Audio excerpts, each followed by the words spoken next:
तो आज की क्लास में हम लोग पहले किरचॉफ लॉ जो है उनको रिपीट करते हैं।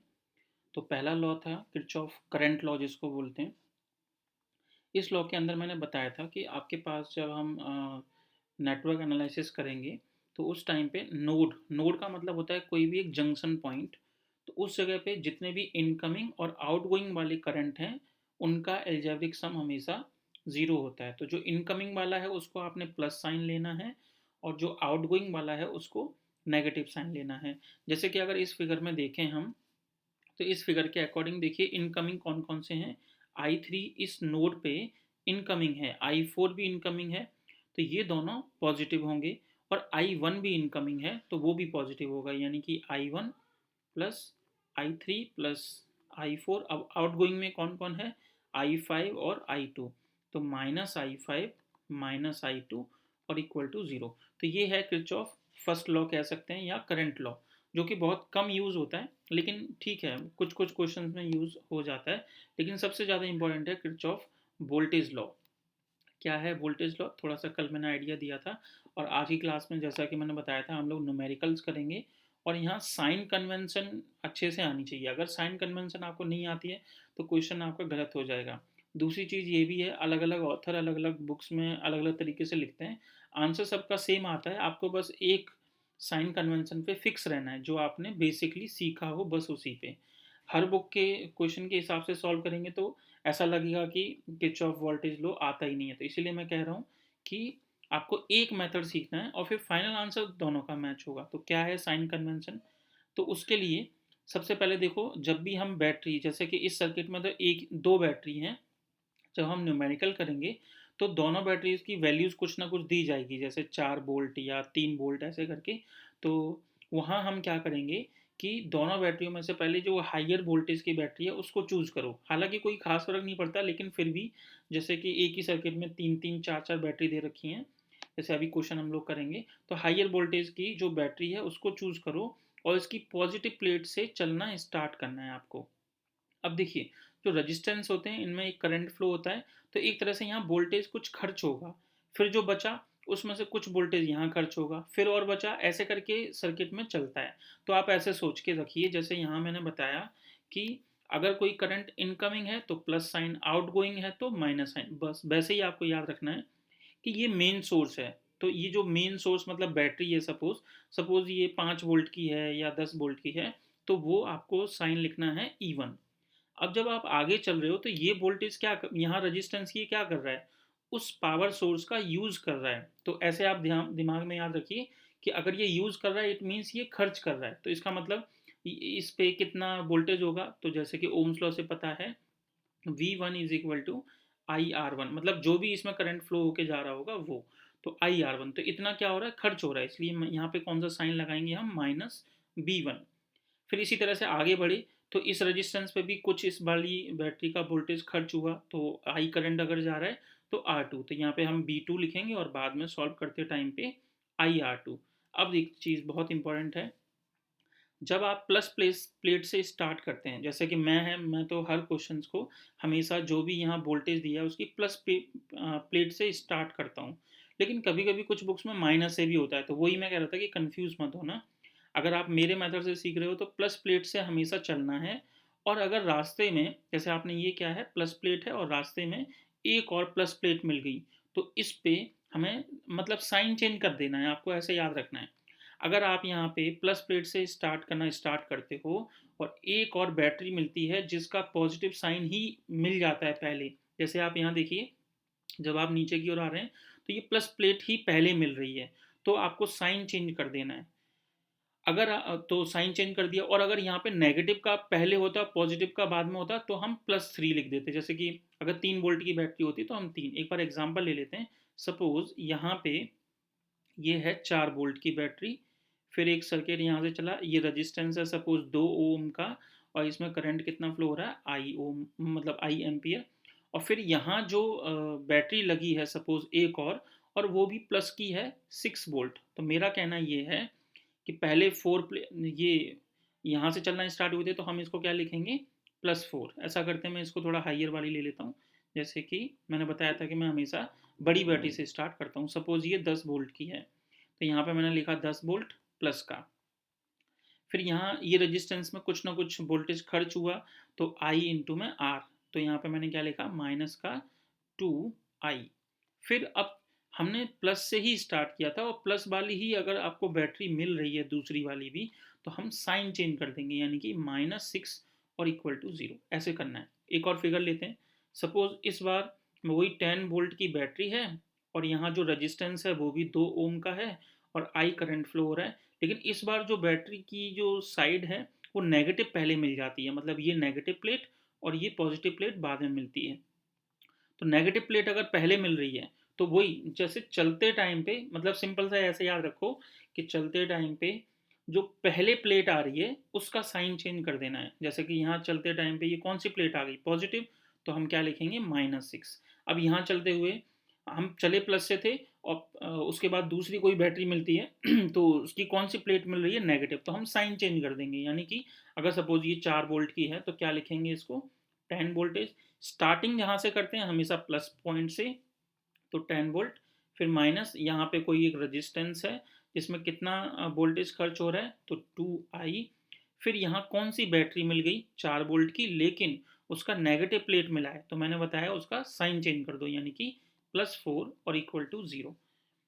तो कभी भी कोई गड़बड़ नहीं होगी। एक बार दोबारा बताता हूँ आपको। सबसे पहले क्या करना है, पूरे सर्किट में देखना है कि कौन सी बैटरी ज़्यादा पावर की है या कितने वोल्टेज की है। सपोज तो मैं यहाँ से स्टार्ट कर रहा हूँ, तो यहाँ से जब आप स्टार्ट कर रहे हो तो पॉजिटिव प्लेट से स्टार्ट कर रहे हो, तो हम यहाँ लिखेंगे +E1। फिर ये एक रेजिस्टेंस है जहाँ कुछ वोल्टेज खर्च हो गया, तो वो कितना होगा, तो जो भी यहाँ वोल्टेज है मान लीजिए V1, तो रेजिस्टेंस पे हमेशा एक तरह से माइनस का V1। फिर यहाँ पे रेजिस्टेंस है तो कुछ ना कुछ खर्च ही हुआ होगा, तो माइनस का V2। अब अगर रास्ते में कोई तीसरी या दूसरी बैटरी आ जाती है, तो उसमें कौन सी बैटरी आपको इस कन्वेंशन, जैसे मेरा रास्ता ऐसे था, ऐसे एक तरह से क्लॉकवाइज चल रहा हूँ मैं, तो यहाँ से चलते चलते ये जो प्लेट है वो पॉजिटिव पहले मिल गई, तो मैंने कहा है साइन चेंज कर दो, तो पॉजिटिव मिलती है, तो इसलिए हमने यहाँ पे क्या लिख दिया, माइनस का E2। फिर ओम्स लॉ लगा दीजिए, V1 का फॉर्मूला क्या होता है, IR1। जो भी करंट जा रहा हो वो लिख दीजिए, V2 में IR2 और फिर माइनस का E2। तो ये नीचे तो वो सॉल्विंग मेथड है, मेन है ये पहली वाली लाइन।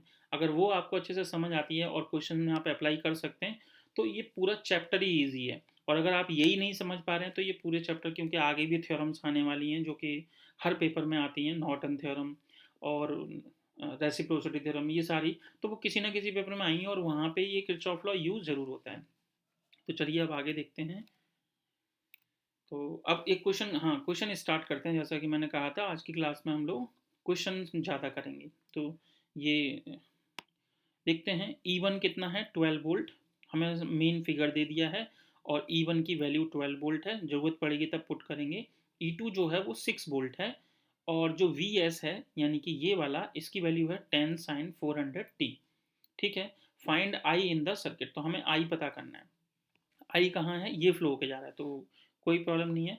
आप क्या करेंगे, सिंपल वोल्टेज लॉ लगाइए। तो कैसे लगाएं, तो यहाँ पे ये कॉर्नर्स हैं, देखो A B C D, तो सब में क्या है, अलग अलग एक वोल्टेज होगा। तो पहले मैंने वोल्टेज लिखा AB के ऊपर, फिर BC के ऊपर, फिर CD के ऊपर और DA के ऊपर। तो किरचॉफ जो वोल्टेज लॉ है वो यही तो कहता है कि किसी भी लूप के अंदर अगर हम सारे वोल्टेज का एल्जेब्रिक सम निकालें तो वो क्या आएगा, 0। तो यहाँ से यहाँ तक वोल्टेज को नाम दिया सपोज पहले VAB, यहाँ से यहाँ तक VVC, फिर यहाँ से यहाँ तक VCD, और फिर यहाँ से यहाँ तक VDA इक्वल टू 0। चाहें तो हम यहाँ से स्टार्ट कर सकते हैं, या सिंपल रूल जो मैंने सिखाया, मान लीजिए मैं यहाँ से स्टार्ट कर रहा हूँ। क्यों कर रहा हूँ, क्योंकि इन दोनों बैटरी में से देखा जाए तो 12 वोल्ट वाली बड़ी है, तो मैं यहाँ से स्टार्ट करता हूँ। तो ये देखिए ये कौन सी प्लेट है, पॉजिटिव से स्टार्ट कर रहा हूँ, तो प्लस का 12।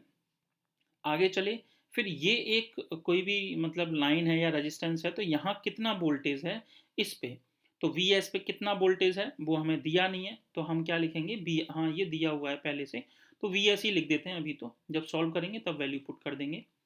अब आते हैं इस वाली लाइन पे, तो यहाँ कितना वोल्टेज है, ये कितना है E2। अब जब ये E2 है, तो जब मैं यहाँ से प्लस से स्टार्ट किया था, तो प्लस ही प्लेट पहले मिल गई, तो मुझे यहाँ क्या लिखना पड़ेगा, माइनस का E2। फिर आगे बढ़ेंगे, फिर इधर कितना रेजिस्टेंस है 10 ओम का और आई करंट फ्लो हो रहा है, तो कितना आएगा माइनस का, क्योंकि रेजिस्टेंस है तो इसमें कुछ खर्च होगा, तो रेजिस्टेंसेस पे हमेशा एक तरह से नेगेटिव साइन, तो आई 10 आई आ जाएगा। और फिर हमने जहाँ से स्टार्ट किया तो वहाँ पहुँच गए, तो इक्वल टू 0। तो ये इक्वेशन बन गई। क्या इक्वेशन बनी है आपके पास?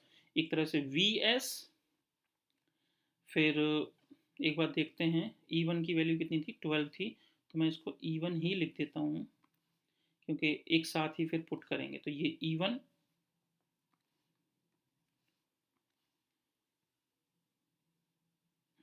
तो V S minus E two minus 10 I और प्लस का ई वन इक्वल टू 0। तो एक चीज़ और मैंने आपको जैसे यहाँ पिछले में बताया था कि जब भी ये मेन बैटरी है और यहाँ रजिस्टेंस है, तो एक तरह से यही वाला वोल्टेज यहाँ खर्च हो रहा है टुकड़ों में, कुछ यहाँ वोल्टेज खर्च हो रहा है, कुछ यहाँ ऐसे चल रहा है आगे की ओर। तो जो ये बी एस है यहाँ पे, जब हम यहाँ से चले तो एक तरह से यहाँ कोई रजिस्टेंस होगा, उसमें करंट फ्लो हो रहा है और उसमें से फिर कुछ वोल्ट खर्च हो गया, तो ये जो बी एस है वो कैसा लेंगे हम यहाँ पे, नेगेटिव। एक बार दोबारा बताता हूँ, हम लोग जो साइन कन्वेंशन पढ़ रहे हैं उस हिसाब से हम ये मानते हैं कि ये कोई भी एक बैटरी है मेन, और उसमें से जहाँ भी आगे बढ़ रहे हैं तो वो खर्च कर रहा है। तो ये जैसे कि तो खर्च कर रहा है, जैसे कि ये रेजिस्टेंस है, तो रेजिस्टेंस है तो 10 × I, तो यहाँ पे इसके सामने हम कैसा साइन लगाते हैं, माइनस का 10I। तो इसी तरह से जब यहाँ पे डायरेक्ट वी एस लिखा है, तो जब हम इधर से चल रहे हैं तो यहाँ कुछ वोल्टेज खर्च हो रहा है, कहाँ का खर्च हो रहा है, इस बैटरी का, तो इस वजह से यहाँ माइनस बी एस। फिर ये चीज़ मैंने पहले ही बताई है कि आपने जो साइन कन्वेंशन ली है उसके हिसाब से अगर कोई दूसरी बैटरी मिलती है जो कि पॉजिटिव प्लेट अगर पहले मिल जाती है तो उसका साइन चेंज कर देना है, यानी कि माइनस का ई टू, फिर ये रजिस्टेंस है तो 10 × I और इक्वल टू में 0। तो ये इक्वेशन मिल गई। अब इनमें जो जो वैल्यू यहाँ दी है जैसे ई वन ई टू और बी एस की, वो वैल्यू यहाँ पुट कर दीजिए, आपका आई का आंसर आ जाएगा। चलिए अगला क्वेश्चन देखते हैं। नेक्स्ट क्वेश्चन में कहता है शो कीजिए कि इस फिगर को देख के कि I one plus I two का मतलब जो सम है वो 0 आना चाहिए। चलिए देखते हैं। अच्छा, एक चीज़ इस क्वेश्चन को करने से पहले और क्लियर कर देता हूँ, ये 12th क्लास का है, बेसिक वैसे पता है तो अच्छी बात है। कि जैसे कि मान लीजिए कि कोई भी दो, जैसे ये R1 है और ये R2 एक रेजिस्टेंस है, तो इसको कॉम्बिनेशन को हम बोलते हैं सीरीज कॉम्बिनेशन। तो जैसे मान लीजिए इसकी वैल्यू R1 है और इसकी वैल्यू R2 है, तो टोटल जो रेजिस्टेंस होगा इस पूरे वायर का वो क्या होगा, अगर वो सीरीज में जुड़े हैं तो R1 प्लस R2, ये ध्यान रखना है, बेसिक है। फिर मान लीजिए कि अब यहाँ पे दो रेजिस्टेंसेस ऐसे हैं जो इस तरह से जुड़े हुए हैं, इसको बोलते हैं पैरेलल कॉम्बिनेशन। और यहाँ सपोज हमने कोई भी एक बैटरी लगा दी E1 वोल्ट की, और ये तो ये इसका अभी R1 है और ये R2 है, तो इसको हम बोलते हैं पैरेलल कॉम्बिनेशन। तो इस टाइम पे जो कंबाइन रेजिस्टेंस होगा वो क्या होगा, 1/R। यहाँ पे R जो है वो इस पूरे का कंबाइन रेजिस्टेंस होगा, will be equal to 1/R1, मतलब दोनों के रेसिप्रोकल का सम के बराबर होगा। तो अभी जब न्यूमेरिकल हम करेंगे तो ज़रूरत पड़ने पे ये यूज़ होगा। अगर आपको सीरीज़ में है तो ये फॉर्मूला लगाना है, अगर वो पैरेलल है तो ये। अब एक बात आती है कि हमें पता कैसे लगे, जैसे ये सिंपल सा फिगर मैंने बता तो दिया है कि ये दोनों सीरीज़ में जुड़े हैं और ये पैरेलल में, लेकिन जब हम बाद में क्वेश्चंस करेंगे, जब बहुत सारे रजिस्टेंसेस इकट्ठे हो जाते हैं तो पता करना मुश्किल हो जाता है कि कौन सीरीज़ में है कौन पैरेलल में। तो इसका सबसे एक अच्छा तरीका है, क्या है, कि मान लीजिए आप ऐसे समझिए कि ये कोई एक पाइप है, तो जित और सेम रेडियस का है, तो आप देखिए जो भी इसमें पानी का फ्लो यहाँ से होगा, पानी का फ्लो मतलब करंट का फ्लो, उतना ही करंट यहाँ से पास होगा। तो अगर करंट सेम है, तो जब हम लोग बहुत सारे रेजिस्टेंस फिगर में हो जाएंगे तो ये देखेंगे कि करंट जो है वो सेम है कि नहीं। अगर करंट सेम है, जैसे कि देखिए अगर यहाँ से आई करंट फ्लो हो रहा है तो वही करंट यहाँ से फ्लो होगा, तो करंट सेम है, इस वजह से वो सीरीज में होगा। और सीरीज का फॉर्मूला क्या है कि उनको इंडिविजुअली ऐड कर दो। अब आप यहाँ देखिए, यहाँ से कोई बैटरी जैसे है और इसमें से वोल्टेज से कोई करंट आई जा रहा था पहले, लेकिन अब देखिए एक पाइप इधर हो गया एक तरह से और एक पाइप इधर है, पानी के एग्जांपल से मैं समझा रहा हूँ। तो कुछ मतलब क्या होगा, यहाँ पे रजिस्टेंसेस की वजह से यहाँ पे क्या होगा, मतलब करंट बट गया। तो करंट बटने से क्या हुआ कि यहाँ करंट अलग होगा I2, और सपोज यहाँ करंट कितना है I3, मतलब यहाँ करंट बट गया। तो जहाँ भी करंट बट जाएगा, देखिए जब करंट सेम है तो सीरीज है, और अगर करंट अलग अलग है तो करंट इज डिफरेंट, ऐसे लिख देता हूँ, करंट इज नॉट सेम। तो आप समझ जाना कि उस वाले क्वेश्चन में वो पैरेलल कॉम्बिनेशन होगा, ठीक है। और पैरेलल का कॉम्बिनेशन कैसे निकालते हैं, उनके रेसिप्रोकल का, इंडिविजुअल जो रेजिस्टेंसेज हैं उनको रेसिप्रोकल करके ऐड कर देंगे और फिर रिजल्टेंट इस तरह से निकाल सकते हैं। एक चीज़ और अच्छी है यहाँ पे, यहाँ करंट सेम था लेकिन वोल्टेज अलग अलग था, वोल्टेज नॉट सेम। और यहाँ करंट सेम नहीं था लेकिन वोल्टेज सेम था। तो ये चीज़ें बहुत यूज़फुल होंगी जब हम बाद में न्यूमेरिकल करेंगे। जैसे कि यहाँ पे वोल्टेज अगर V है तो यहाँ भी वोल्टेज V होगा, और यहाँ देखो करंट सेम है तो यहाँ वोल्टेज V1 है और यहाँ वोल्टेज V2। मतलब जब करंट सेम है तो वोल्टेज नॉट सेम, जब करंट इज नॉट सेम तो वोल्टेज सेम आएगा। आप किसी भी एक मेथड से याद रख सकते हैं, हालांकि मैंने तो पानी वाला एग्जाम्पल मतलब करंट के हिसाब से देख रखा है। तो अब आगे बढ़ते हैं, ये जब यूज़ होगा तो मैं दोबारा इसको स्क्रीन को दिखा दूंगा, बहुत ज़्यादा इंपॉर्टेंट है, बहुत सारे स्टूडेंट को ये चीज़ समझ नहीं आती है, तो फिर वो किरचॉफ लॉ बेकार हो जाएगा जब बहुत सारे रेजिस्टेंसेज जुड़ जाते हैं। हालांकि देखते हैं इस क्वेश्चन में यूज़ होगा कि नहीं, क्योंकि इसमें बहुत सारे रेजिस्टेंसेज दिखे इसलिए मैंने यहाँ पे सोचा कि बता देता हूँ। चलिए अब आते हैं इसमें। क्वेश्चन में सिंपल कहा गया है कि इस फिगर को देख के वो I1 प्लस I2 को प्रूव करो कि जीरो होगा। तो ऐसा करते हैं, जैसे कि हमें दो करंट तो दे रखे हैं कि ये I1 है करंट और ये कितना है I2 फ्लो होके जा रहा है। तो करंट यहाँ x3 में कितना फ्लो हो रहा है, x2 में कितना फ्लो हो रहा है, वो सब नहीं दिया है। तो हम यहाँ मान लेते हैं कि x3 वाले में, क्योंकि नोटेशन थोड़ा ठीक से रहें, तो x3 है तो मैं मान लेता हूँ कि यहाँ से कितना करंट फ्लो होके जा रहा है I3।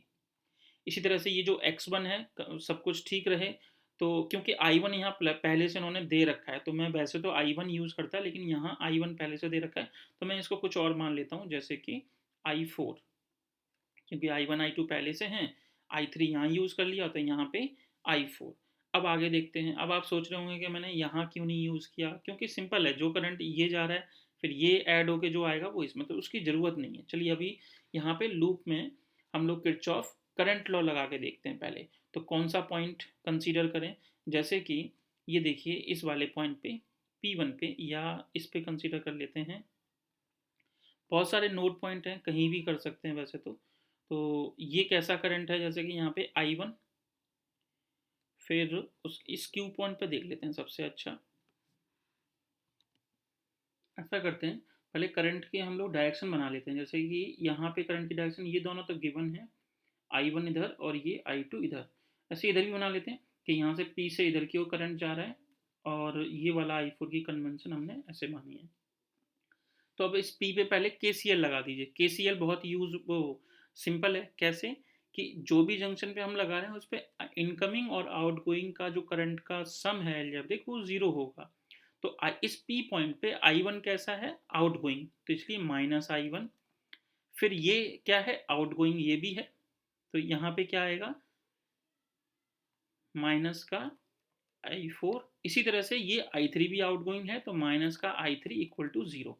अब तीनों में माइनस का एक तरह से मल्टीप्लाई कर दीजिए, तो I1 plus I4 plus I3 equal to zero. तो ये पहली इक्वेशन मैच कर रही है।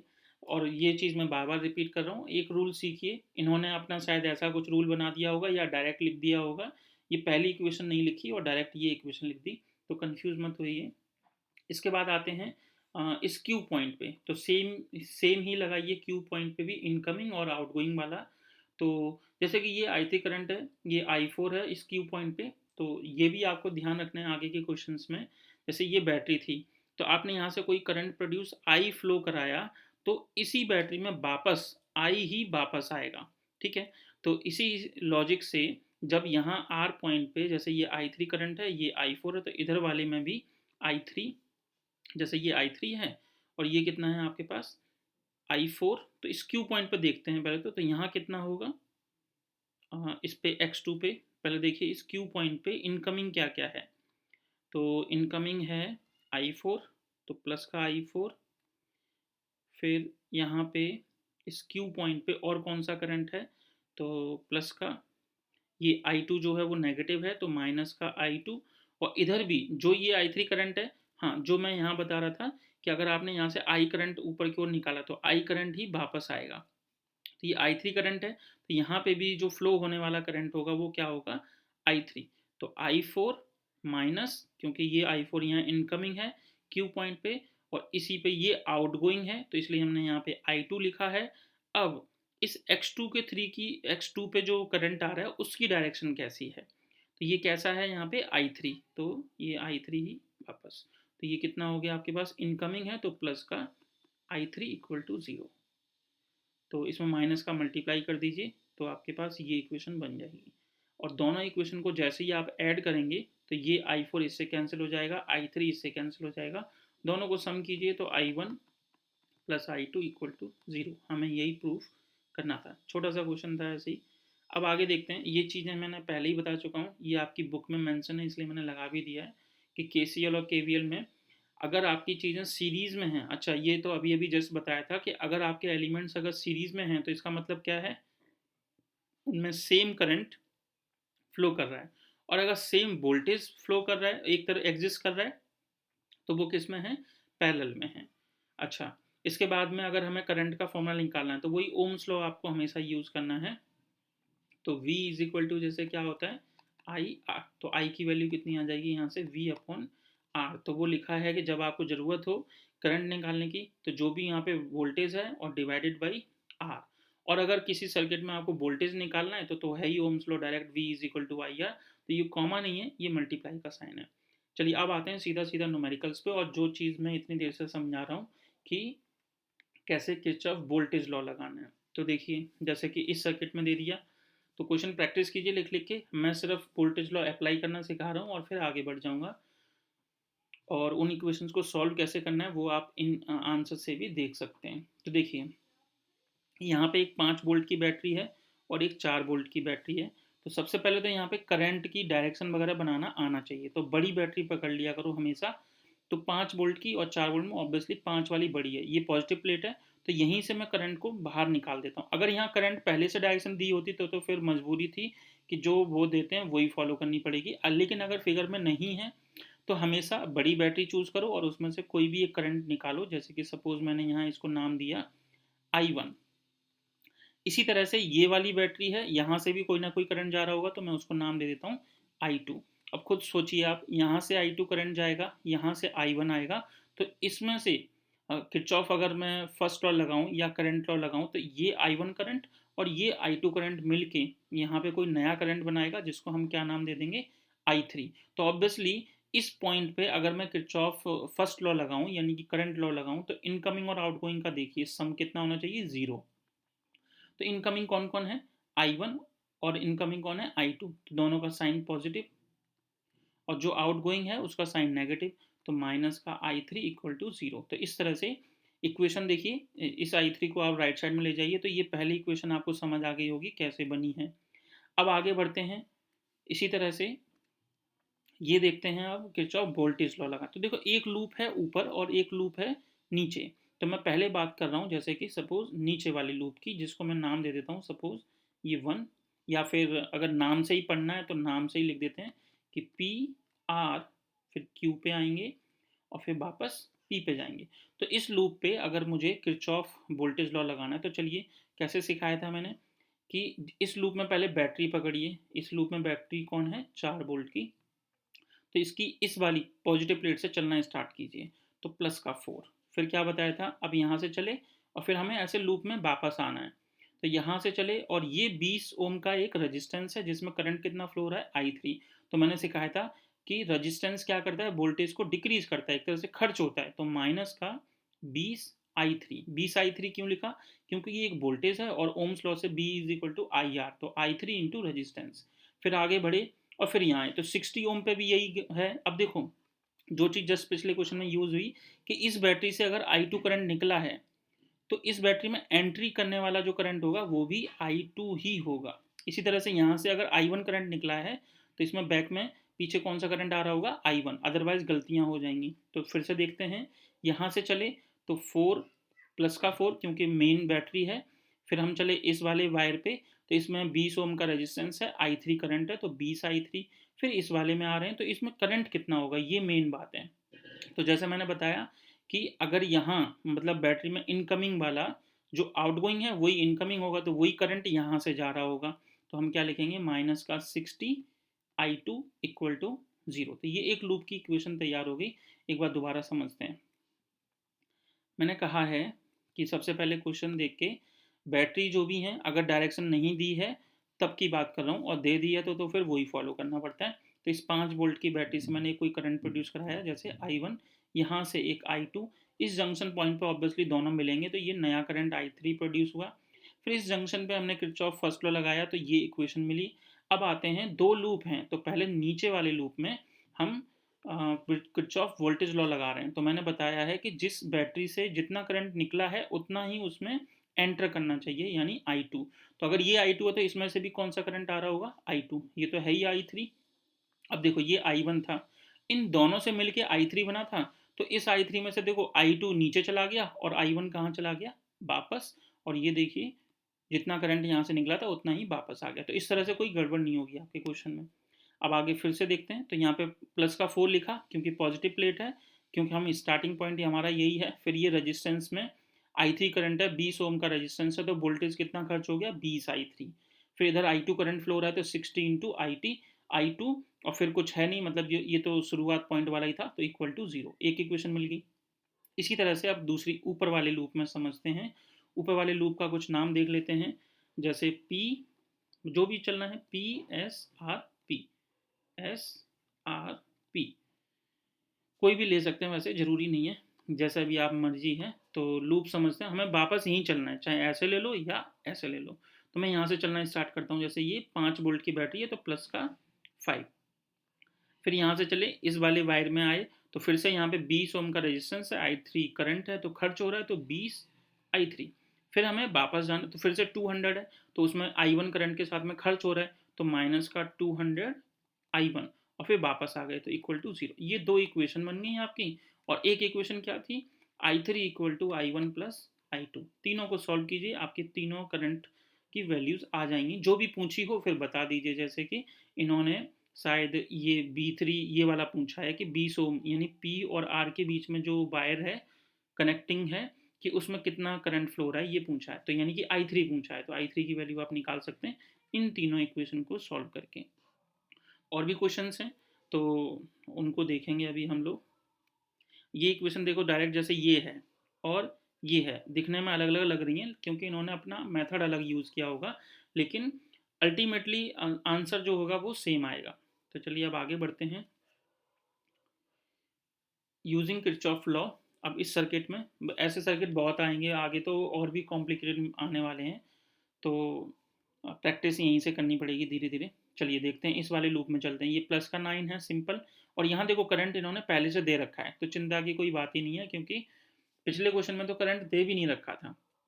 तो कैसे स्टार्ट करें, तो देखिए यहाँ से स्टार्ट करता हूँ मैं इस लूप में। तो ये कितना है, 9 वोल्ट की बैटरी है, तो प्लस का 9 क्योंकि मैं यहाँ से स्टार्ट कर रहा हूँ। फिर ये रेजिस्टेंस आया जिसमें आई करंट फ्लो हो रहा है, और 1 ओम का रेजिस्टेंस है तो खर्च कर रहा है, यानी कि माइनस का आई इंटू 1, तो मैं सिंपल आई लिख देता हूँ। फिर आगे चले तो यहाँ पे भी सेम कंडीशन है, तो आई करंट फ्लो हो रहा है और 1 ओम का रेजिस्टेंस, तो वो भी खर्च हो रहा है। फिर ऐसे करके वापस आए तो वही करंट है यहाँ पे भी, तो ये कितने का ओम का रेजिस्टेंस है, 4 का। इस क्वेश्चन को थोड़ा ठीक से पढ़ते हैं। इस क्वेश्चन में कहा गया था कि आर की वैल्यू कुछ इस तरह से बनाओ कि 4 ओम का जो रेजिस्टेंस है ना उसमें कोई करंट फ्लो नहीं कर रहा है। तो इस 4 ओम वाले में कोई करंट है ही नहीं, तो इसका मतलब क्या होगा, माइनस का 4 इंटू 0, क्योंकि हमें तो वोल्टेज निकालना है इस वाले वायर पे। तो वोल्टेज का फॉर्मूला होता है आई इंटू आर। तो इस क्वेश्चन में ही कह रखा था कि 4 ओम वाले में कोई करंट फ्लो नहीं हो रहा है, इसलिए मैंने 4 इंटू 0 लिखा। फिर ये चलते चलते देखिए कौन सी प्लेट आ गई, पॉजिटिव प्लेट। तो मैंने कहा था कि जब आप स्टार्ट कर रहे हैं, स्टार्ट करते टाइम पे अगर कोई दूसरी बैटरी रास्ते में मिल जाती है तो हमेशा साइन चेंज कर दो। तो यहाँ पे कौन सी बैटरी मिली, प्लेट मिली है पॉजिटिव, तो हम -6 लिखेंगे। अब वापस यहाँ आ गए जहाँ से स्टार्ट किया था, तो इक्वल टू 0। इसको थोड़ा सिंप्लीफाई कर देते हैं। मेन इक्वेशन मैंने आपको बोला है, मतलब आंसर सेम आएगा, इक्वेशन अलग अलग हो सकती हैं। इसको सॉल्व करते हैं। अब नीचे मैंने देखा नहीं है कि अभी क्या है, इक्वेशन सॉल्व करके देख लेते हैं। हमारा आई यही आना चाहिए। तो 9 माइनस 6 कितना आएगा, देखो 3। फिर ये माइनस का 2i, और 9 माइनस 6, ठीक है, तो इक्वल टू कितना हो गया यहाँ पे, 0। फिर इसको उधर भेज दीजिए, तो 2i इक्वल टू में 3, तो i इज इक्वल टू 3/2 यानी कि 1.5। तो ये बिल्कुल मैच करेगा। चलिए आगे बढ़ते हैं। नेक्स्ट इसी तरह से अब मुझे, जैसे मैंने इस वाले लूप में अभी डिस्कस किया था, अब इस वाले लूप में करते हैं। तो इस वाले लूप में स्टार्ट करने के लिए फिर से वही देखो, यहाँ पे ये 3 वोल्ट की बैटरी है तो यहीं से स्टार्ट कर दो। तो ये 3 वोल्ट की, भले ही इन्होंने आई की डायरेक्शन ऐसे दे रखी है, कोई फर्क नहीं पड़ता, आपको ऐसे चलना है बस। तो कैसे चलें, यहाँ पे प्लस की प्लेट है तो प्लस का 3, जैसा कि मैंने कहा है आंसर हमेशा सेम आएगा। तो यहाँ से मैं चल रहा हूँ अपने हिसाब से, वापस आ रहा हूँ, तो ये प्लस का 3, फिर यहाँ कुछ ना कुछ करंट की वजह से यहाँ रेजिस्टेंस कितना दे रखा है आई, तो माइनस का, क्योंकि रेजिस्टेंस है तो उसमें हमेशा वोल्टेज ड्रॉप होता है। तो आई और उसका रेजिस्टेंस देख लीजिए आर। फिर आगे बढ़े, फिर वापस आए इसमें, तो 4 वाले में तो उन्होंने क्या ही रखा है ही नहीं, तो हमने 0 लिख दिया डायरेक्ट। फिर ये कौन सी प्लेट मिल गई, पहले प्लस प्लेट मिल गई, तो हम साइन चेंज करेंगे, यानी कि -6 = 0। तो यहाँ से ये कितना आ गया, -IR, और ये -3, -3 और =0। तो यहाँ से इसको हम क्या लिखेंगे, आई आर, माइनस का एक तरह से वो कर दिया, और इक्वल टू में -3 ही आ जाएगा। तो जब भी यहाँ कुछ नेगेटिव वगैरह ऐसा आता है तो हमें सिर्फ मैग्नीट्यूड से बात करनी है। तो हम आई आर इक्वल टू में क्या लिखेंगे, 3, क्योंकि करंट और रेजिस्टेंस का प्रोडक्ट कर रहे हैं तो वो कभी नेगेटिव तो आ नहीं सकता। ये चीज़ दोबारा सुनिए कि हमारी एक्चुअल इक्वेशन क्या आ रही है, -IR -3 = 0। तो -IR = 3, दैट मीन्स IR = -3 आ जाएगा।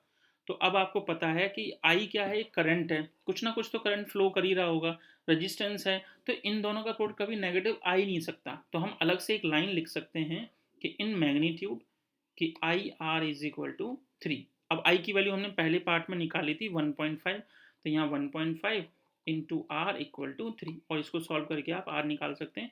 और ये जो चीज़ मैंने अभी बताई है कि ये नेगेटिव आ रहा है लेकिन इसको पॉजिटिव ले लिया है, सेम चीज़ आप यहाँ देखिए कि आपको ये कितना मिलेगा यहाँ पे। एक बार देखते हैं, हाँ IR = 3, तो उसको आपने इन मैग्नीट्यूड निकाल के रखना है, तो R की वैल्यू आ जाएगी। आगे बढ़ते हैं नेक्स्ट क्वेश्चन की ओर।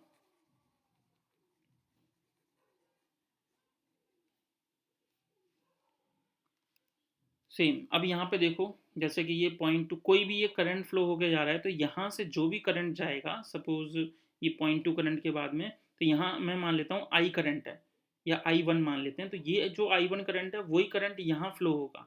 तो इससे क्या पता लग गया कि सेम करंट है, तो ये दोनों किस में माने जाएंगे, सीरीज में। अब यहाँ से ये करंट टोटल कितना आ रहा था, पॉइंट 2, उसमें से 3 टुकड़े हो गए, एक I1 करंट, एक ये I2, और ये वाला I3। तो इससे क्या पता लग रहा है कि इन दोनों में करंट सेम है, मतलब ये सीरीज में है। फिर इस वाले का करंट इससे अलग है और इस वाले का इससे अलग है, मतलब इन दोनों का जो रिजल्टेंट होगा वो इन तीनों के पैरेलल माना जाएगा, क्योंकि तीनों में अलग अलग करंट है। तो इसी चीज़ को समझते हैं कि हमने क्या किया कि ये जैसे बी पॉइंट है, तो बी पॉइंट पे कितना रेजिस्टेंस है, 5 ओम का। फिर ये सी पॉइंट था, इस पे कितना रेजिस्टेंस है, 10 का। और ये डी पॉइंट था, तो इसमें से कितना करंट फ्लो के जा रहा है, I1।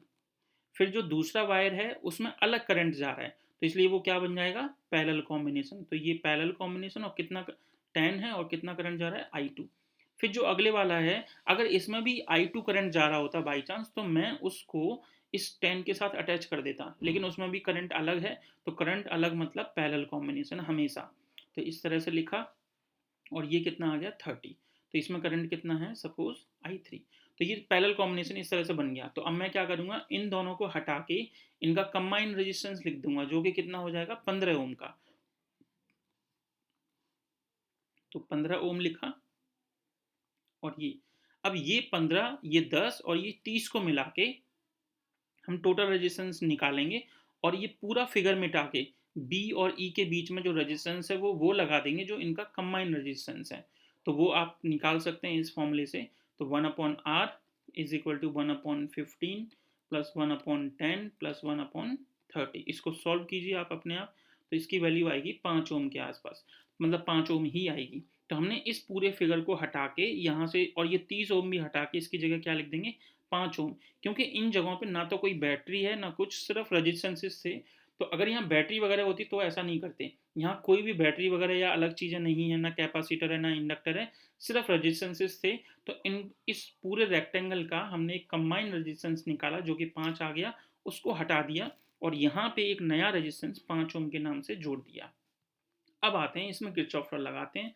तो देखिए कहीं से भी स्टार्ट कीजिए, आपकी मर्जी है मैम। जैसे ये 8 को, क्योंकि एक ही सर्किट है यहाँ पे और ज़्यादा लूप है नहीं, तो आप 8 से भी स्टार्ट कर सकते हैं, 3 से भी, कोई प्रॉब्लम नहीं है। तो मैं 8 से स्टार्ट कर रहा हूँ। तो जैसे यहाँ पे ये प्लस का 8 लिखेंगे, फिर आगे चले, फिर ये रेजिस्टेंस आया जो कि ऑब्वियसली खर्च करता है, तो 0.2 इंटू 5, तो माइनस का साइन लगाएंगे, और 0.2 इंटू 5। फिर आगे बढ़े तो ये 0.2 इंटू में आर, तो माइनस का साइन आएगा क्योंकि रेजिस्टेंस है, खर्च कर रहा है एक तरह से, तो 0.2 इंटू आर। फिर आगे चले तो देखो हमारे लॉ के हिसाब से पॉजिटिव प्लेट पहले मिल गई, तो साइन चेंज करना है, यानी कि माइनस का 3, और फिर ये 15 ओम का रेजिस्टेंस है, उसमें भी करंट वही फ्लो हो रहा होगा क्योंकि एक ही लूप है, कोई डाइवर्जन तो है ही नहीं। तो जो करंट यहाँ है वही यहाँ होगा, दैट विल बी 0.2 इंटू 15। और कैसा साइन आएगा, नेगेटिव या पॉजिटिव, क्योंकि ये रेजिस्टेंस है, खर्च ही कर रहा होगा, तो माइनस का, और इक्वल टू में 0 क्योंकि हम जहाँ से स्टार्ट किए थे वहीं पहुँच गए।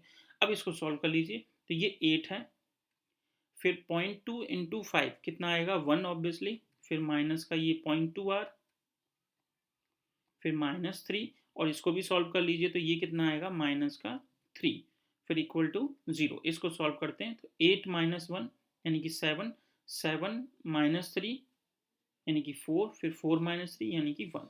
तो माइनस का 0.2 आर प्लस 1 इक्वल टू 0। तो माइनस का 0.2 R is equal to -1, minus से माइनस कैंसिल। अब आर की वैल्यू निकालिए, तो 1/0.2 यानी कि 5, तो 5 ओम आ गया। अब इन्होंने लेकिन पूछा क्या है वो देख लेते हैं। तो इन्होंने क्वेश्चन में पूछा था what would be the potential difference between B and E. तो बी पॉइंट ये है और ई पॉइंट ये है, तो यहाँ वोल्टेज पूछा है। तो वोल्टेज का फॉर्मूला क्या होता है, करंट अपॉन में, मतलब इनटू में रेजिस्टेंस। तो यहाँ देखिए बी बी ई के बीच में, तो रेजिस्टेंस कितना है, नहीं सॉरी, ये करंट देखना पड़ेगा यहाँ से कितना आ रहा है टोटल। ये 0.2 करंट आ रहा था, और 5 ओम का क्या है आपके पास, टोटल रेजिस्टेंस है, तो 0.2 इंटू 5, ये तो डायरेक्ट आंसर लिख सकते हैं 1 वोल्ट। इसकी वैसे ज़रूरत भी नहीं थी इतना सब करने की, डायरेक्ट ही हमें पता था ये 0.2 करंट है, और इनका टोटल रेजिस्टेंस हमने यहाँ से निकाल लिया था 5 ओम, तो डायरेक्ट भी मल्टीप्लाई करके 1 वोल्ट आंसर आ जाता। लेकिन फिर भी हमें किरचॉफ लॉ लगाना सीखना है, तो इसलिए मैंने इससे भी निकाल के लगा सकते हैं। अब आते हैं आगे,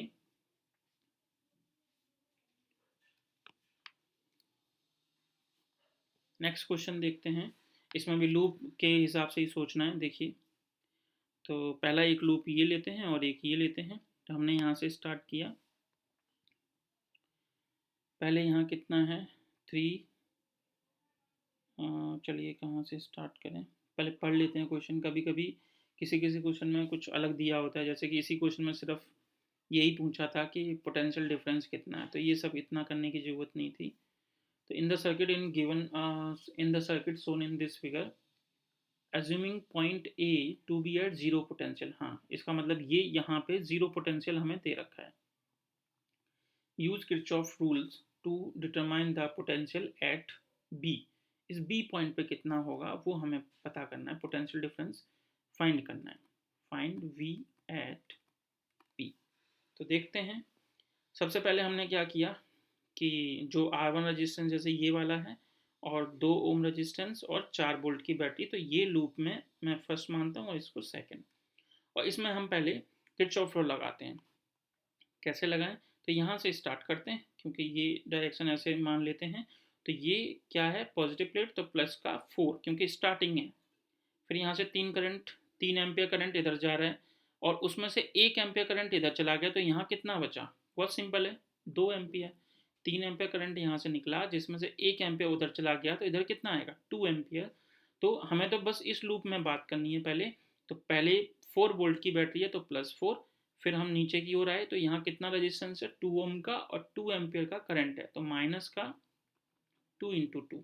फिर हम नीचे की ओर आए, अब इसमें कितना करंट फ्लो होगा, देखिए ये 3 एम्पियर। और ये चीज़ मैंने पहले भी बताई थी आपको कि जितना ये करंट यहाँ से निकल रहा है, एट द एंड कुछ भी हो उतना ही करंट वापस आना चाहिए। तो 3 एम्पियर करंट यहाँ से निकला, जिसमें से 1 उधर 2 इधर, तो वापस आते टाइम पे यहाँ 3 ही होगा, तो 3 इंटू में R1, तो प्लस का 3 इंटू, अब क्योंकि रेजिस्टेंस था तो यहाँ तो हमेशा ड्रॉप होगा, तो माइनस का 3 इंटू में R1 और इक्वल टू 0।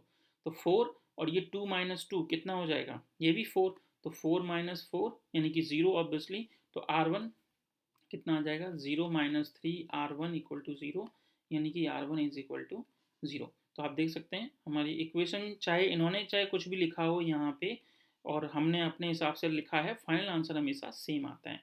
आगे देखते हैं। अब लूप लगाते हैं पहले वाला, पहले मतलब ये पहला हो गया, अब सेकंड वाला। तो इसमें कैसे लगाएंगे, देखिए, क्योंकि इन्होंने कहा है कि बी और सी पे, जैसे ये बी पॉइंट है और ये कितना है, सी पॉइंट है। अब अभी अभी हमने देखा कि R1 की वैल्यू कितनी है, 0। अगर R1 की वैल्यू 0 है, इट मीन्स कि अगर यहाँ पोटेंशियल, जैसे 4 वोल्ट की बैटरी थी, उसमें से कुछ वोल्टेज यहाँ खर्च हो गया और इस रास्ते में कोई वोल्टेज खर्च ही नहीं हुआ, इट मीन्स कि बी बी सी, यानी कि इन दोनों के बीच में कितना पोटेंशियल डिफरेंस है वो पता करना है। तो वो कितना होगा, देखिए, जितना यहाँ खर्च हो गया वो निकाल लीजिए पहले। तो यहाँ कितना खर्च हुआ, क्योंकि इस जगह तो R1 की वैल्यू कितनी है, 0 है। तो इसका मतलब अगर इनके बीच में कोई भी खर्च नहीं हो रहा है, तो जितना पोटेंशियल डिफरेंस यहाँ है उतना ही सी पे होगा। तो इसका मतलब क्या होगा कि बी बी सी हम कह सकते हैं कि 0 है। एक बार दोबारा समझिए, ये 4 वोल्ट की बैटरी है जिसमें से कुछ हिस्सा यहाँ खर्च हो गया, फिर और रजिस्टेंस, जो रजिस्टेंस जहाँ जहाँ है वो हमेशा खर्च करते हैं पोटेंशियल डिफरेंस, पोटेंशियल को। तो यहाँ देखिए, ये सी पॉइंट पे जैसे 4 में से कुछ यहाँ बच गया, ठीक है। अब इसमें से ये रजिस्टेंस कुछ ना कुछ खर्च कर देता, लेकिन इस R1 की तो वैल्यू ही 0 आ गई। तो इट मीन्स कि जो पोटेंशियल यहाँ है वो ही कहाँ होगा, बी पे। अगर यहाँ कोई रजिस्टेंस होता और वो कुछ खर्च कर लेता तो इन दोनों का आंसर अलग अलग होता। लेकिन अभी क्या है, ये रेजिस्टेंस 0 होने की वजह से जो पोटेंशियल सी पे है वही पोटेंशियल बी पे होगा। तो अगर दोनों जगह सेम क्वांटिटी है तो उनका डिफरेंस कितना होगा, ऑब्वियसली 0। तो इसलिए ये लाइन लिखी है कि there is no potential drop between B and C. तो अब आते हैं इस बी ए पे निकालते हैं और बी सी पे। तो इन दोनों के बीच में देखो कितने वोल्ट की बैटरी है, 2 वोल्ट की। यहाँ पे पोटेंशियल डिफरेंस क्वेश्चन में हमें 0 दे रखा था और सी पे कितना है वो हमें निकालना है एक तरह से, क्योंकि जो सी पे है वही बी पे है। तो हमने यहाँ लिखा B C minus B A is equal to 2 voltage, फिर बी सी, बी ए की वैल्यू 0 है और इक्वल टू 2। तो अब बी सी किसके इक्वल है, बी बी के। तो इस वजह से 2 वोल्ट इसका आंसर है। अच्छा क्वेश्चन था, लेकिन शायद ये इग्नू के लेवल का नहीं है, क्योंकि इग्नू में थोड़े से ईजी क्वेश्चन आते हैं, सिर्फ किरचॉफ लॉ वगैरह लगाने वाले, लेकिन यहाँ अलग से था। चलिए एक और क्वेश्चन करते हैं। ये लूप दिया है, एक बड़े वाला लूप लेते हैं पूरा, मतलब ऐसे करके A C B P A, A C B P A, ये वाला, ठीक है, आउटर वाला एक तरह से। तो यहाँ से स्टार्ट करते हैं, 0.4 है, 0.5 है बैटरी। तो पहला साइन क्या लेते हैं, प्लस का पॉजिटिव, जहाँ से स्टार्ट कर रहे हैं। इस वायर का जो रेजिस्टेंस है वो कितना है, 0.5, तो माइनस का 0.5 I1। फिर इधर आए, अब ये I3 करंट है और ये 12 रेजिस्टेंस है, तो 12 I3। फिर इधर गए और ये वापस, तो इक्वल टू 0। ये तो हो गया बड़े वाला लूप। अब आते हैं अंदर वाले के लिए, ए सी बी क्यू ए। तो ए सी बी क्यू ए, तो यहाँ से स्टार्ट करते हैं। तो +1 की वोल्टेज की बैटरी है, 10 वोल्टेज की, सॉरी, तो प्लस का 10। अच्छा मैं यहाँ लिखना भूल गया, ये 6 वोल्ट की बैटरी थी, तो और मैंने गलती से उसको 0.5 लिख दिया था, तो ये प्लस का 6 था। एक बार दोबारा देख लेते हैं, ए सी बी पी ए में बैटरी कितने वोल्ट की है, 6 वोल्ट की। और यहाँ से क्योंकि स्टार्टिंग कर रहे हैं तो प्लस का साइन लिखना है। आगे आए, I1 करंट है, फिर यहाँ से I1 करंट जिसमें से फ्लो होके जा रहा है उस रेजिस्टेंस का वैल्यू है 0.5। तो उन दोनों का वोल्टेज कितना हो गया, 0.5 I1, क्योंकि रेजिस्टेंस है इसलिए खर्च हुआ है, तो नेगेटिव साइन। फिर आगे चले तो I3 करंट है जो कि 12 ओम के रेजिस्टेंस में से पास हो के जा रहा है, तो माइनस का 12 I3 इक्वल टू 0। और फिर हमें रास्ते में कुछ नहीं मिला। अब आगे देखते हैं ए सी बी क्यू ए में, तो +10 वोल्ट की ये बैटरी है और ये जो रेजिस्टेंस है वो कितना है, 1 ओम का, तो माइनस का I2 इंटू 1, तो वो 1 लिखा नहीं मैंने। फिर आगे बढ़े तो I3 करंट जा पास होके जा रहा है इसमें से, तो फिर से माइनस का 12 I3 इक्वल टू 0। इस तरह से ये दो इक्वेशन बन गई। लेकिन अब हमें पता है कि मैथमेटिक्स के हिसाब से कि दो इक्वेशन से तीन वेरिएबल तो निकल ही नहीं सकते, कि I1 भी है, I2 भी है और I3 भी, तो ऑब्वियसली एक इक्वेशन और चाहिए। तो वो कैसे निकालें? तो किरचॉफ फर्स्ट लॉ लगा लीजिए। ये देखिए, ये जंक्शन पॉइंट है, ये I1 इनकमिंग है, I2 इनकमिंग है, आउटगोइंग कौन है? I3। मतलब माइनस, मतलब प्लस I1 प्लस I2 ये दोनों इनकमिंग है, आउटगोइंग कौन सा है? I3 equal to 0। तो यहाँ से I3 एक तरह से लिख सकते हैं I1 प्लस I2। तो ये तीन इक्वेशन मिल गई, तीनों को सॉल्व कीजिए, आपके पास I1 I2 जो भी पूछा होगा वो वैल्यूज निकल के आ जाएंगी। नेक्स्ट क्वेश्चन देखते हैं। सेम ये क्वेश्चन इस तरह का तो अभी थोड़ी देर पहले भी किया था। तो लूप है अलग अलग, बस इक्वेशन के हिसाब से समझिए। मैं यहाँ से स्टार्ट कर रहा हूँ, पहले ये वाला लूप ऐसे, तो यहाँ से स्टार्ट किया 5, तो 5 लिखा, फिर इधर ये I2 है, फिर इधर I3 है, तो ये 20 ओम का रेजिस्टेंस है और I3, तो क्या लिखेंगे? माइनस का 20 I3। फिर ये वापस गए, इसमें से I2 करंट एंटर कर रहा है, तो यहाँ क्या लिखेंगे? माइनस का 200 I2 इक्वल टू 0। इसी तरह से हम नीचे वाले लूप में देख लेते हैं। तो ये +4 से स्टार्ट कीजिए, मतलब 4 वोल्ट की जो बैटरी है, आगे चले, फिर यहाँ 20 I3, क्योंकि रेजिस्टेंस है तो खर्च कर रहा है, तो माइनस का 20 I3। फिर वापस आए तो 60 इंटू I1, माइनस का 60 इंटू I1 इक्वल टू 0। ये दो इक्वेशन बन गई। फिर से हमें तीन वेरिएबल निकालने हैं, तो I1 I2 I3 का ये पॉइंट मान लीजिए जंक्शन। तो ये देखिए कौन कौन इनकमिंग है यहाँ पे, I3 इनकमिंग है, और आउटगोइंग में कौन कौन है? I1 और I2। तो minus I1 minus I2 equal to 0। इसको सॉल्व कीजिए इन तीनों इक्वेशन को, I1 I2 I3 की वैल्यूज आ जाएंगी। एक और क्वेश्चन देखते हैं, सेम ही है। तो मेरा मकसद यहाँ पे यही था कि किरचॉफ वोल्टेज लॉ आप लोग लगाना ठीक से सीख जाएं। अब जैसे यहाँ देखिए, माइनस कहाँ कहीं से भी स्टार्ट कीजिए, जैसे ये 1 वोल्ट की बैटरी है, तो हम ऊपर की ओर, ये 2 वोल्ट की है तो यहीं से स्टार्ट करते हैं। तो 2 वोल्ट की, तो +2 लिखा पहले। यहाँ से चलते चलते ये बैटरी की कौन सी प्लेट पहले मिल रही है? प्लस। तो मैंने कहा है रास्ते में कोई बैटरी मिलती है तो उसका साइन चेंज कर देना है, तो यहाँ प्लस प्लेट मिली है, तो -1 लिखेंगे। फिर हम आगे चले, यहाँ पे कोई ना कोई रजिस्टेंस है, जैसे कि 1 ओम का, तो 1 ओम का अगर यहाँ रेजिस्टेंस है तो इसमें कोई ना कोई करंट फ्लो कर रहा होगा, तो मैं करंट बना ही लेता हूँ। इसमें से मान लीजिए कि ये I2 करंट है, और ये I2 करंट ऑब्वियसली कोई बीच में चेंज होने का तो मतलब है नहीं, तो I2 करंट यहाँ से फ्लो होके जा रहा है। और इस वाली बैटरी से हम मान लेते हैं कि इधर इस वाले वायर में I आ रहा है और इस वाले में ये I, तो ये बट गया एक तरह से, ये I1 और ये इधर कितना है? I2। तो जितना यहाँ से निकला है उतना ही अंदर आना चाहिए, ये I2 है। फिर इसी तरह से इधर देख लीजिए कि यहाँ से मैंने कितना निकाला है? एक तरह से I करंट, तो यहाँ I आएगा, यहाँ I, तो इसके अंदर भी एंटर करेगा I। I2 आया था, I इधर निकल गया, तो इधर से कितना आ रहा है? ये देखिए I1। चलिए अब देखते हैं, तो इस वाले जंक्शन पॉइंट पे इनकमिंग कौन है और आउटगोइंग कौन है? तो इनकमिंग में है I और बस, आउटगोइंग में कौन है? I2 प्लस I1, तो ये ठीक है, I1 प्लस I2। ये किरचॉफ करंट लॉ से हमने एक इक्वेशन बना ली। अब आते हैं, पहले फर्स्ट लूप में लगाइए, फिर सेकंड वाले में। तो यहाँ से स्टार्ट किया था हमने प्लस का 2, फिर अब इस वाले रजिस्टेंस में, जैसे ये रजिस्टेंस है तो इसमें कितना करंट जा रहा है? I2, तो खर्च हो रहा है, इसका मतलब माइनस का I2 इंटू 1 ओम। फिर वापस इसमें देखिए I1 करंट है और ये कितना है? 2, तो माइनस का 2I1, और ये वापस यहीं आ गए। वापस अभी नहीं, एक 2 ओम का रेजिस्टेंस यहाँ और है, और I2 करंट फ्लो हो रहा है, तो फिर से माइनस का 2I2 इक्वल टू 0। इसी तरह से नीचे वाले में इक्वेशन बनाइए, और तीनों इक्वेशन को मर्ज करके I1 I2 I3 की वैल्यूज आ जाएंगी। तो वो यहाँ लिखा हुआ है सारा, आप इसको सॉल्व कर सकते हैं। ठीक, आगे बढ़ते हैं, इस क्वेश्चन को देखते हैं। सेम ही है, इसमें एक लूप ऊपर दिया है, एक नीचे। तो पहले अब देखो, जैसे कि यहाँ से ये I1 करंट है, यहाँ से ये फिगर में ही दे रखा है I2 करंट है, तो ऑब्वियसली इन दोनों का सम इसमें से पास होके जाएगा, यानी कि I1 प्लस I2, या आप चाहो तो I3 करंट नाम दे सकते हो, कोई फर्क नहीं पड़ेगा। और फिर बाद में इस लूप पे लगा के I3 की वैल्यू कितनी आ जाएगी? I1 प्लस I2, एक ही बात पड़ेगी। तो यहाँ पे पहले यहाँ से स्टार्ट किया इस तरह से, तो प्लस का 4 है, फिर ये इसमें से ये 8 है, कितना करंट पास होकर जा रहा है? अगर आप I3 लिखना चाहें तो I3 लिखिए, या कंबाइन लिख दीजिए। तो माइनस का 8 ब्रैकेट में I1 प्लस I2। फिर इधर आए, 6 में कौन सा करंट फ्लो रहा है? I1, तो माइनस का 6I1। 2 में कौन सा करंट फ्लो रहा है? वो भी I1, क्योंकि I1 यहाँ से निकला है तो I1 ही एंटर करेगा, तो माइनस का 2I1 इक्वल टू 0, एक इक्वेशन मिल गई। इसी तरह से सेकंड वाले में इक्वेशन निकालिए और I1 I2 की वैल्यू सॉल्व कीजिए।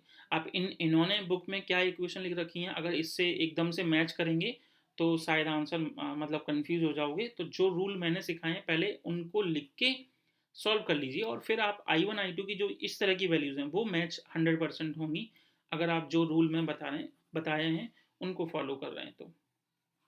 चलिए अब आगे देखते हैं।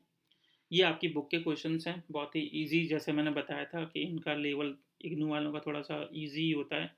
आप यहाँ देखिए, ये वोल्टेज है कोई भी, और ये करंट यहाँ से निकला और वही करंट इसमें जाएगा ऑब्वियसली, और फिर वापस, क्योंकि यहाँ कोई अलग ऐसे डायमेंशन नहीं है तो ये दोनों किस में माने जाएंगे, सीरीज में।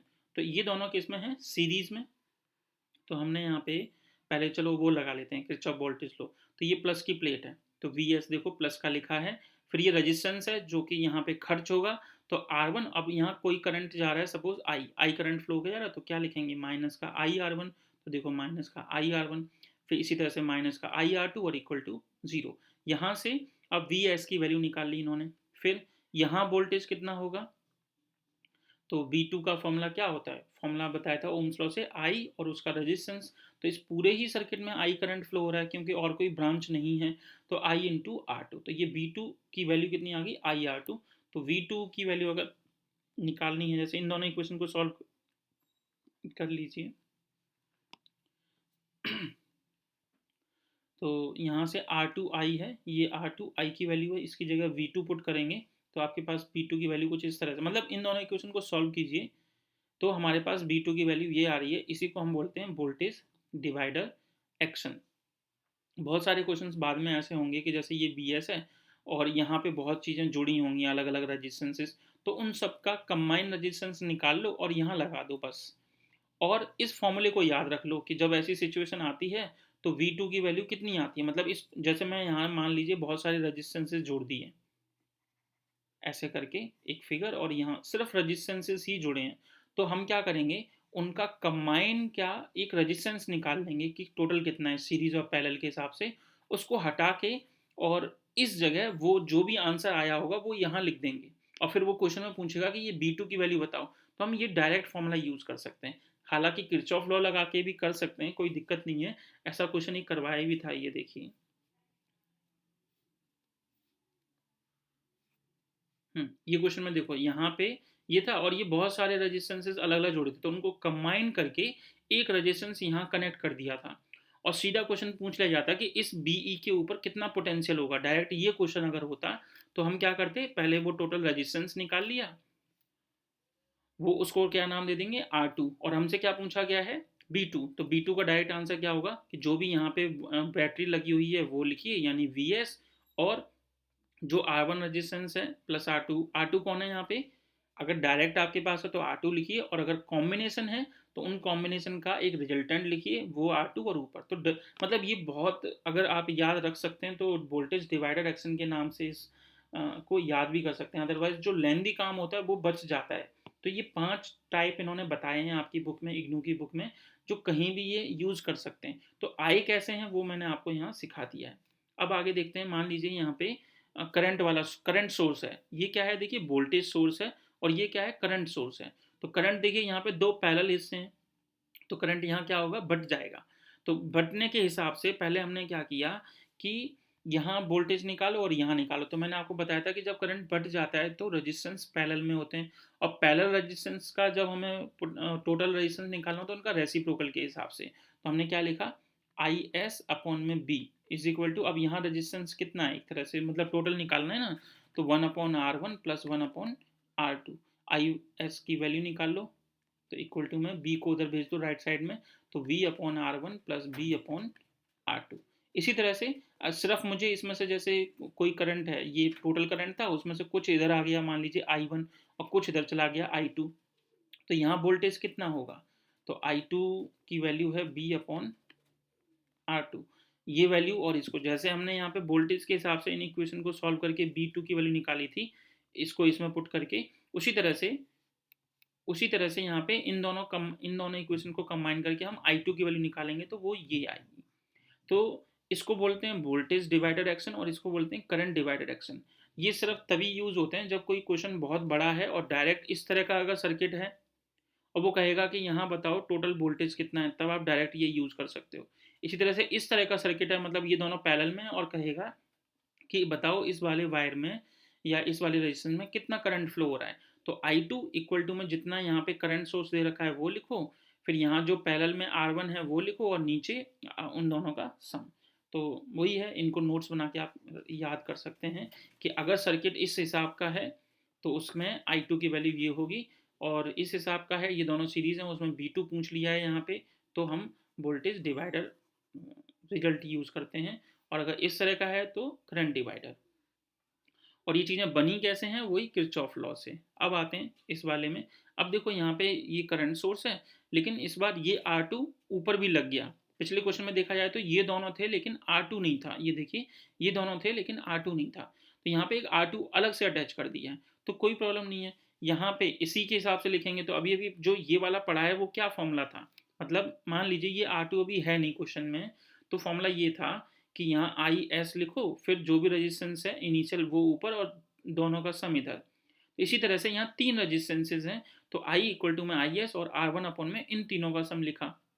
फिर जिस जगह वोल्टेज निकालना है वो देखना है, जैसे B2 पे निकालना है तो B2 का हम क्या लिखेंगे R3 इंटू में I, और ये वाली I की वैल्यू यहाँ पुट कर दो, तो ये आपका आंसर आ गया। इसी तरह से मतलब मेन ये दो थे ऊपर के, एक और दो, बाकी नीचे के जो तीन है वो इन्हीं दोनों को मिला के उनकी एप्लीकेशन टाइप है। जैसे ये दे दिया तो यहाँ पे अगर मुझे ये वाला करंट I1 निकालना है तो I1 का फॉर्मूला पहले वाले के हिसाब से जो पहला पार्ट किया था उसका यूज करके ये डायरेक्ट आंसर लिखा हुआ है। इसी तरह से ये वाला है तो ये बी वाला पार्ट देख लो, मतलब बी वाला मतलब ये करंट डिवाइडर वाला। तो यहाँ पे अभी सी वाले पार्ट में देखा था कि रेजिस्टेंस यहाँ था, अब उसके बजाय वो इधर चला गया, तो उसके लिए हम डायरेक्ट न्यूमेरिकल्स के लिए ये फॉर्मूला अप्लाई कर सकते हैं। और ये कैसे बन रहे हैं, वो इन दोनों की वजह से, ये सेकंड वाला और फर्स्ट वाले की वजह से। तो आज की क्लास में इतना ही है। किरचॉफ लॉ के मैंने बहुत सारे एग्जांपल्स वगैरह करा दिए। नेक्स्ट क्लास में मिलते हैं, उसमें और आगे के टॉपिक्स और थ्योरम्स वगैरह देखेंगे।